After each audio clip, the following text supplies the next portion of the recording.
Okay. Hello. My name is Maria Service. I am an Akashic Records channeler, past life healer. I do Akashic Records soul readings, Akashic Record healings, and periodically I will be going live on my YouTube channel to talk about the Akashic Records, soul readings, healings, or sometimes bringing a channeled message. Today, I wanted to bring a message on failure. So here's the thing. If you are a former or are a highly ambitious, high achiever, someone who feel like you set high goals for yourself, you're very ambitious. You maybe like to operate off checklists. You set high goals for yourself. And I will say I specifically tend to work with female CEOs and entrepreneurs. And so if this resonates with you, sometimes it can be hard to go after your dreams and go after it because there is a fear of failure. Now, in the same vein, many of us actually will find that there is also a deep-seated fear of success, but we will just say that that is a separate conversation for a separate day. Today, we are really going to break down this fear of failure and what is failure? Like, who is holding on to this fear of failure? And so I was sitting down this morning. Each morning, I make sure to plan time where I can drop down, drop into my meditation, connect with my higher self, my high vibrational light being team. I do have a process where I tap into my Akashic Records first thing in the morning. When I'm in the Akashic Records, I'm just tapping into the fifth and sixth plane energy so that I can receive clear intuitive messages. And this morning, a message on failure came through, and it's one that I wanted to share with the collective. So if you see that I'm looking down, I'm just referencing some of my notes from my morning meditation. However, I do have the Akashic Records open. So with that said, I will also just drop anything that I'm hearing to share. Okay, so let's break down what is failure. And in order to really discuss failure, I'm going to drop some definitions, what we define as quote unquote failure right now. But the other distinction that I want to make is that you are a soul having a human experience. Now, you may not fully believe or remember that right now, and you may.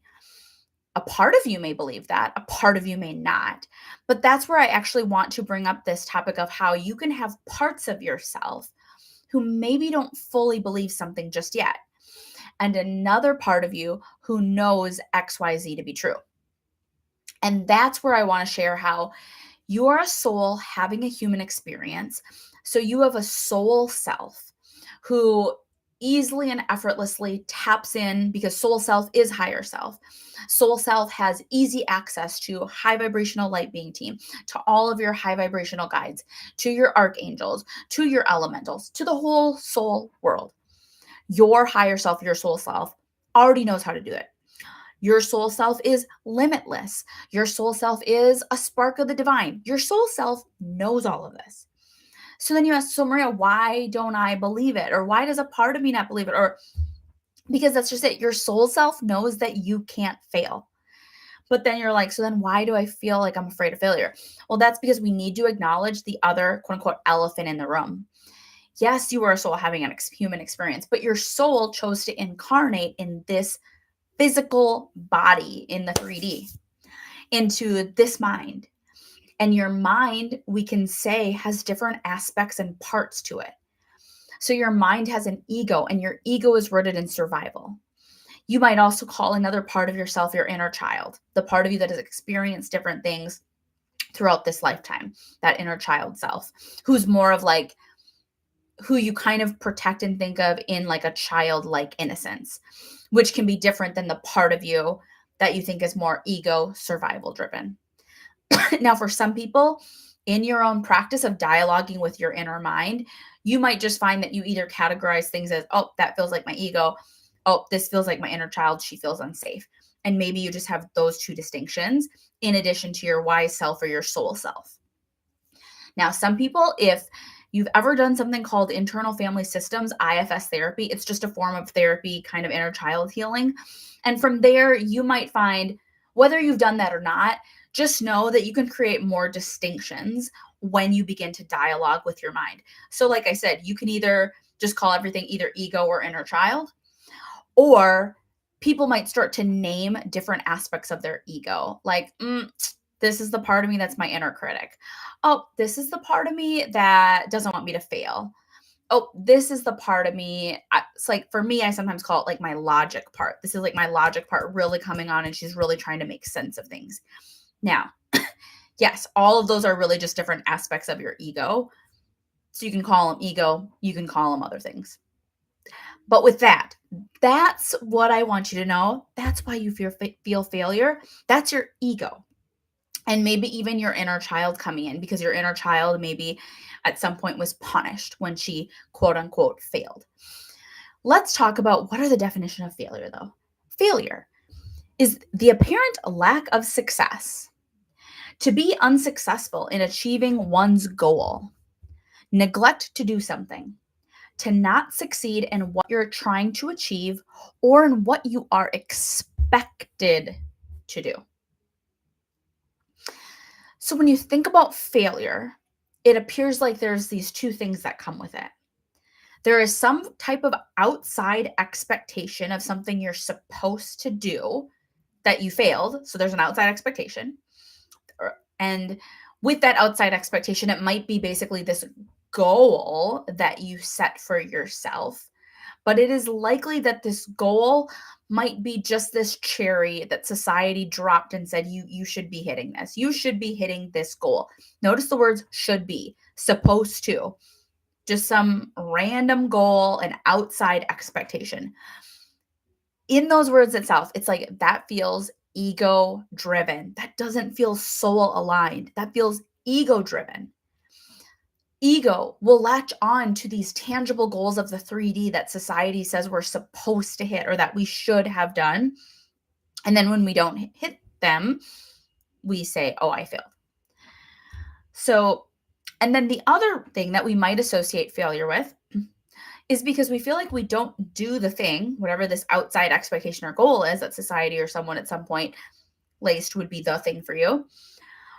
Or maybe you are actually going after a goal that feels soul driven, a goal that's in your heart, something that's in your desire, something that you really want, and that does feel soul aligned, but you are putting a time constraint on it.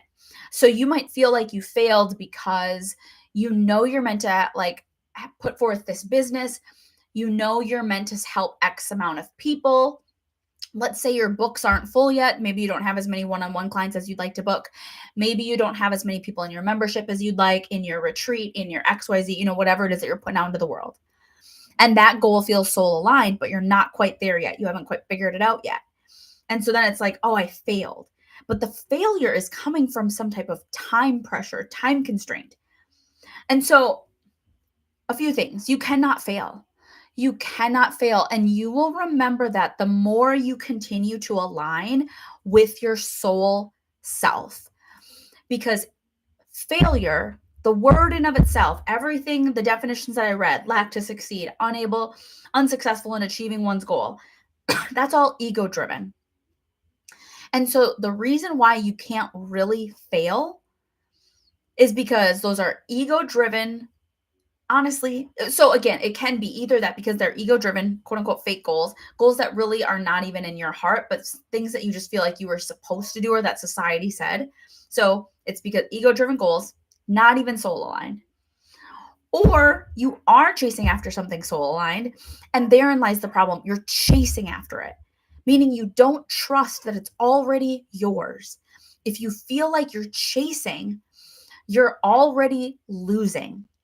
And there we are in another ego trick. Time is irrelevant. Time is irrelevant, you guys, okay? So there is no such thing as failure because you don't have to get anything done in XYZ time. Your soul is infinite.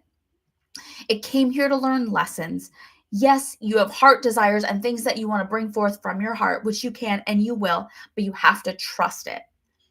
You can't keep getting stuck in the ego tricks.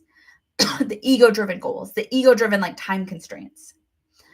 Okay, so ego-driven goal would say, I need to be the perfect mom, whatever that means. You likely, your ego probably has some version of what that's supposed to mean. So an ego-driven goal, I'm supposed to be a perfect mom.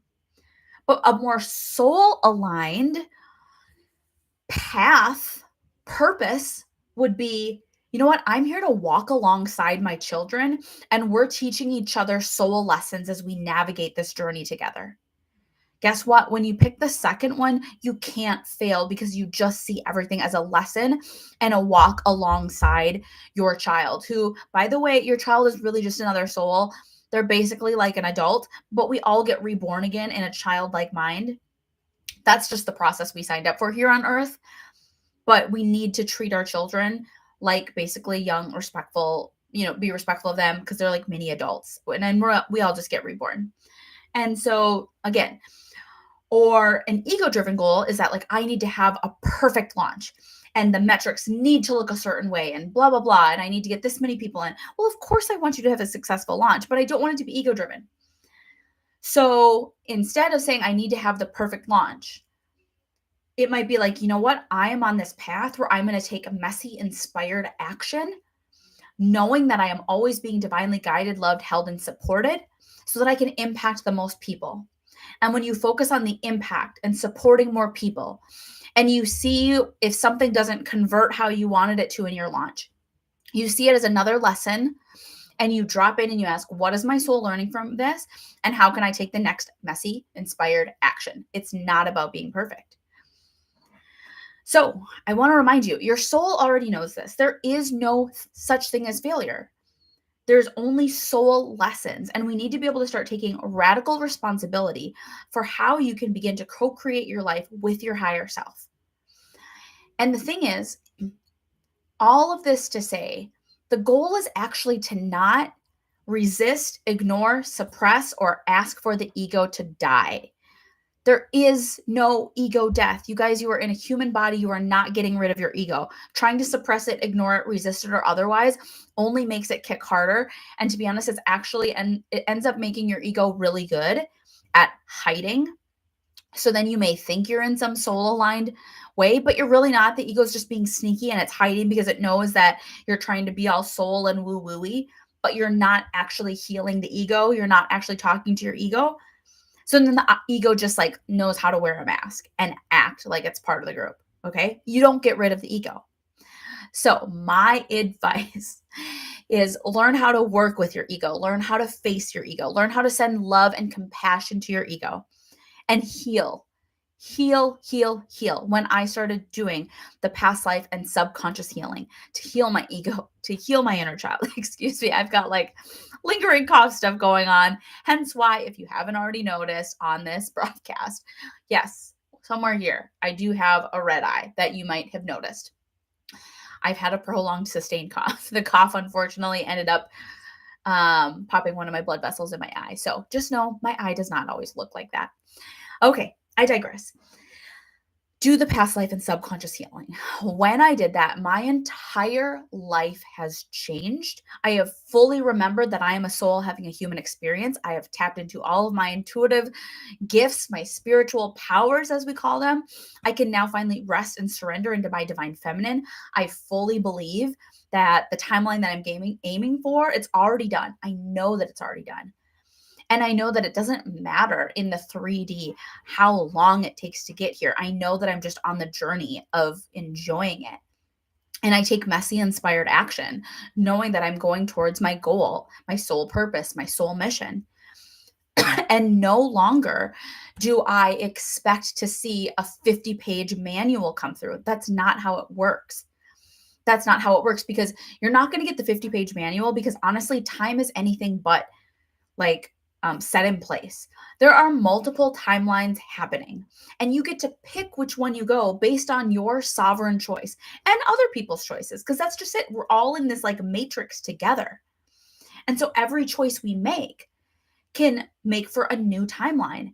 And technically, you can carry out your soul mission and purpose in so many different ways, and it can all be beautiful. Some might look more beautiful than others. Some might look a little messy. Nothing is set in stone. There is no 50-page manual. But when you begin walking the soul journey and you heal and you remember that you get to have fun during this process, you don't want the 50-page manual anymore because that's ego driven. The ego wants the 50-page manual because it's using it to be safe. But your soul self, the more you tap into her, she already knows you're safe. Like, I'm good. I'm good. And I just need to know the next step. And I just co create that with my higher self. And I did not get here by ignoring or suppressing my ego. I faced it and I healed her. And I continue to dialogue with my ego and my inner child. You can do this work too. So, doors will be opening for Higher Self Awakening we'll be formally restarting the program at the end of January. Doors will open in the middle of January. If you want to make sure you hear more about it, go to higherselfawakening.com or mariaservice.com/higher-self-awakening. Either way, you will find it. If you want to awaken your soul self, step into your intuitive CEO era, and do a bundle of quantum healing in the Akashic Records. I would love to have you with us.